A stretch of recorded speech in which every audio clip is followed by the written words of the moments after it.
নেবেন। তমলুকবাসীকে আমার তরফ থেকে মা তারা কার পয়েন্টের পক্ষ থেকে ঝুঁকে প্রণাম। এই যে চাবিটি হস্তান্তর করলাম, মা তারার আশীর্বাদ দেওয়া গাড়িটি দিদিকে এবং দাদাকে দিতে পেরে খুব খুশি লাগছে। আর এই ছোট্ট একটি উপহার, যেমনটা আমরা বলে থাকি যে বৌদিরা আসলে কি না আসলে আমরা আমাদের মা তারা কার পয়েন্টের পক্ষ থেকে এই গিফটটা দিতেই থাকি, একটা সোনার আংটি। আর সব থেকে বড় কথা, দিদি কতটা খুশি হয়েছে একটু দিদি বক্তব্য পেশ থাকবে। আমার ঠিক আছে, মানে আমি খুশি বলেই আমি যেদিন দেখতে এসেছিলাম, তারপরেও অনেক কমপ্লিকেশন থাকার পরেও আমি মন দিয়েই চাইলাম যে আমি গাড়িটা নিতে চাই। এবং আমি আমার নিজের অনেক সমস্যা থাকা সত্ত্বেও আমি আবার এলাম যে আমি গাড়িটা নেবই।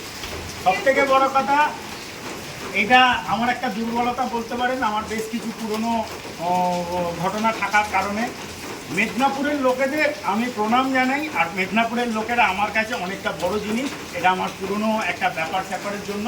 তো আবারও দাদাকে ধন্যবাদ জানাচ্ছি যে আমি আবার একটা মেদিনীপুরের দাদা পেলাম, একটা বন্ধু পেলাম, একটা দিদি পেলাম। জয় মা তারা বলে দিদিকে এবং দাদাকে হস্তান্তর করলাম। আছি আপনার পাশে, থাকবো আপনার পাশে। জয় মা তারা।